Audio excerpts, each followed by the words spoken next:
everyone, and welcome back to another one of our quick fire sessions.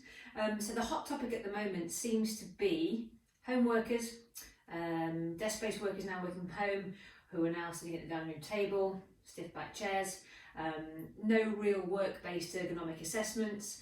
So you go back to work on the settee or the bed or slumping in certain positions, which is causing a pretty much a big increase in stiff backs, necks, shoulders, all that kind of thing. We have done a couple of these before, but I think it's always good just to have some variety into certain exercises and things like that. And people will find that, well, you'll find that certain exercises, well, better for certain people and not for others. So there's different positions that we can do them in. So a lot of the exercises today are based on all fours, so hands and knees. So if you have wrist pain, if you have knee pain, then obviously you can put your fist on the floor rather than the hands down on the floor. Come up, have a bit of rest every now and again, and put something underneath your knees as well. But it's just a nice bit of a routine which are looking at a bit of stability, looking at a bit of mobility, just to really make you more aware of your posture and of your position, especially when you're sitting and working, and to help mobilise things out. In addition to that, you can always use these exercises post-exercise, so post-run, post-bike, especially biking if you've been in that forward position for a while and you've been stuck. And if you know you're a little bit of a stiff-shouldered runner, then again that's a good thing to do as well, or certainly after one of the other sessions that we've done previously. So all these well-known hip things that are now going on. So it can be used in any context. If you know you suffer from a bit of a stiff back, then this is the kind of thing for you. So without further ado, you can use a mat, like I said, or you can put something underneath your knees, underneath your wrists. If you want to, like I say, you can put your wrist or fist like so they're straight. I quite like just to have hands on the floor because it gives you that little bit of feedback, that little bit of proprioception back into the shoulder girdle and shoulder blade to know where your position of your shoulders are. So we're just going to start off with a basic cat-cow. Now a lot of these exercises are sort of yogi and Pilates based, but again it's about positioning of the body and the shoulder as well. So hopefully I'm in there. So the first thing we want us to get right is our setup.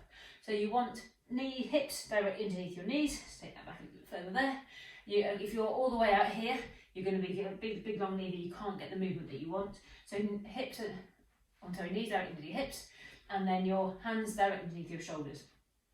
So use the floor, use everything that you have to really instigate and give feedback up the chain into your shoulder blade and shoulder girdle. So we're here, you're pushing into the floor and turning your elbow creases slightly out a bit. At the same time, your head comes up, so it's almost, picture that sort of tortoise, the head just rises up, so it's not stuck in your shoulders. You're lengthening through there like you are sort of on that computer screen. So lengthen, push through and lengthen up through your head, neck and shoulders there. Now as you can see, I've got quite a bit of an arch in my back now, so I want to try and find that little bit of neutral. A little bit of a neutral position, and that's going to be our starting position for our stability side of things. But first of all, we have to find that, and that's where we're going to go into this cat-cow, this mobility exercise. So you've probably seen it done before, but what I want to really emphasise is the fact that the body is a wonderful thing, in the sense that you'll try and move certain things. Well, certain things will be less stiff, certain things will be stiffer. And we get that, oh yeah, I can move that really loads, but I want you to focus on the stiffer part, which is generally going to be down here. We tend to be able to round off through here because that's where we are, and that's where you're going to have most movement. So when we come into the cat and the cow pose, I want you to focus on the cat pose, was going to be mainly mobilising through our lumbar spine.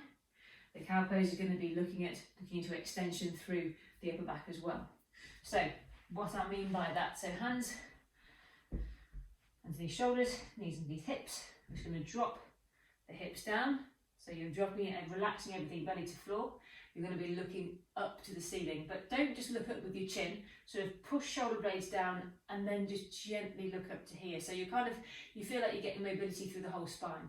And your chin's going to come into your chest. You can engage through your pelvic floor.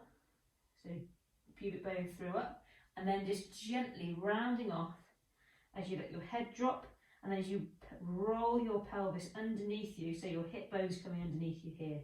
This is a lovely exercise to mobilise through the spine.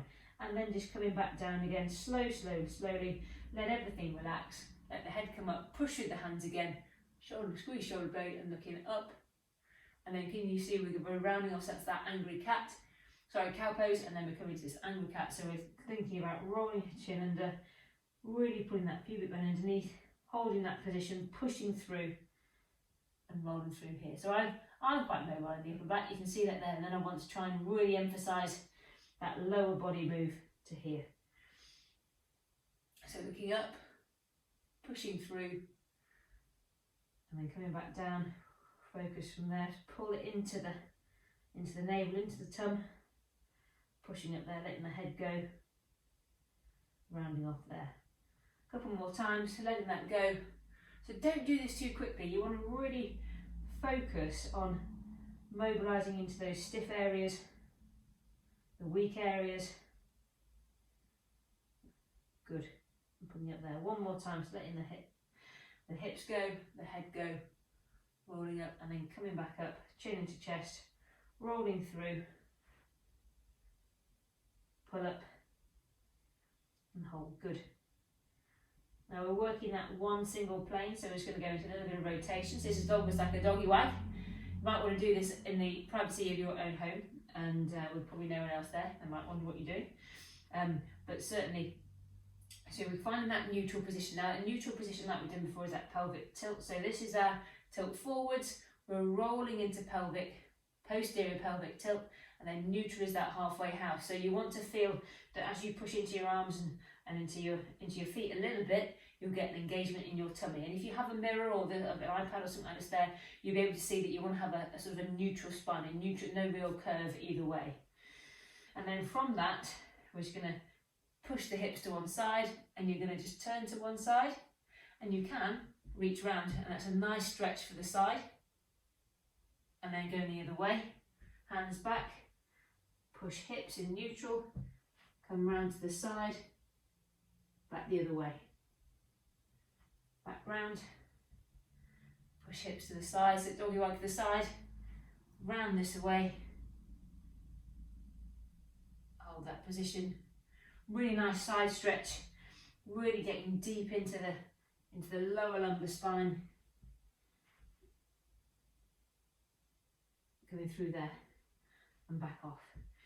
Just coming off onto the knees. If you want to give your wrist a little bit of a mobilise, it can be a little bit sore.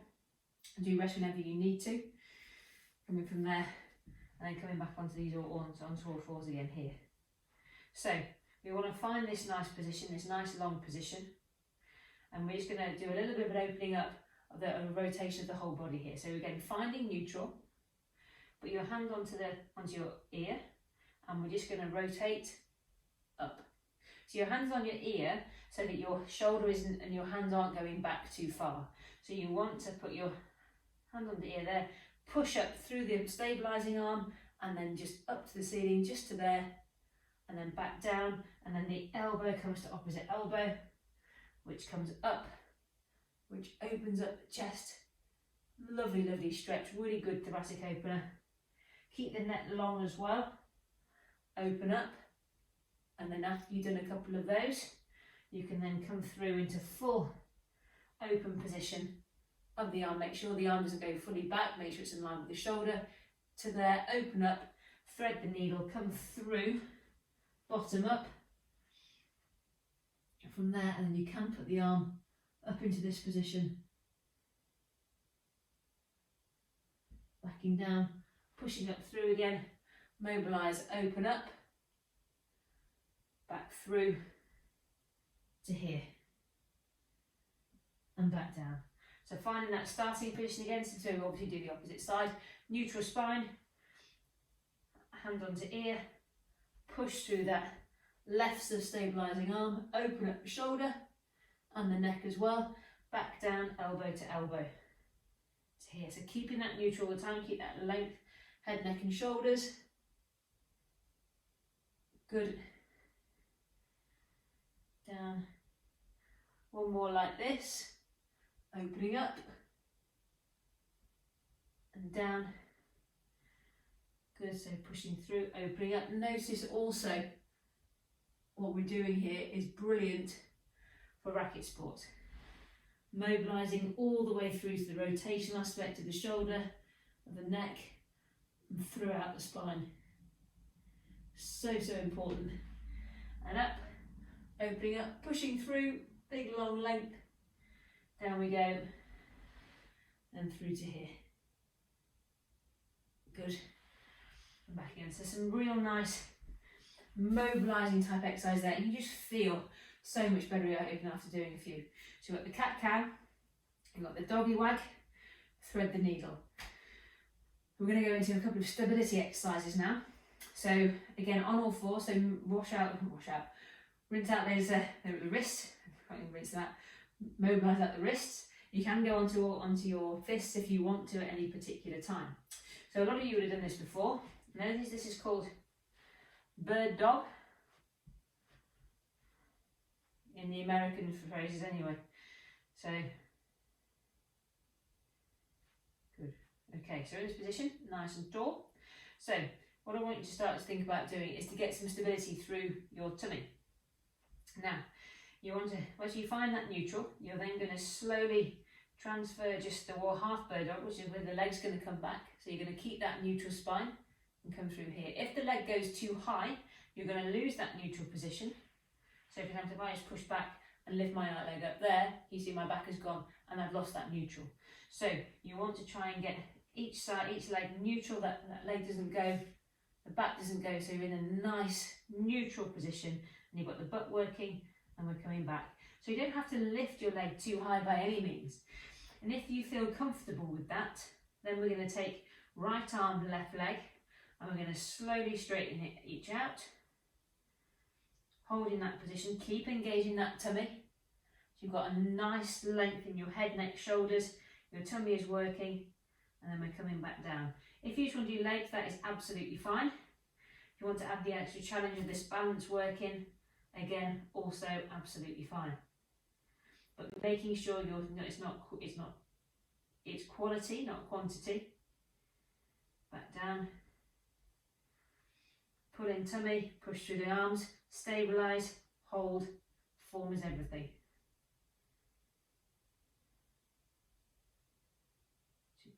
Down. And again, right arm, left leg. Hold that position. I don't care how many you do. Again, if you feel like you're losing your form after 2 on each side, that is absolutely fine. That's it, coming through there. One more time, so we're going to do 3. Back down. One more time, left arm, right leg. No, reverse that. Right arm, left leg. 2, 1. Good, and down. And then the last stability exercise we're going to do, hands directly into shoulders again, knees directly into hips, feet and knees hip width apart. So you can curl your toes underneath, push through the arms, and we're going to just engage this tum that little bit more. You're going to push through your hands a little bit more, and then you're just going to lift your knees off the floor, hold for 5, 4, 3, 2, 1, and down.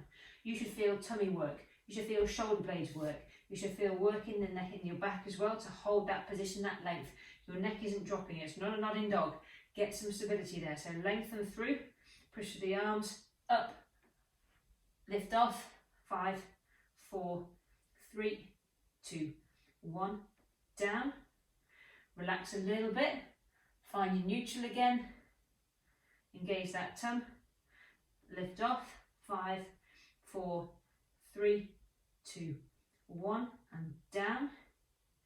Good, we've got 2 more, so relax off a bit, neutral spine, pelvic tilt, push through, up for 5, 4, 3, 2, 1, and down.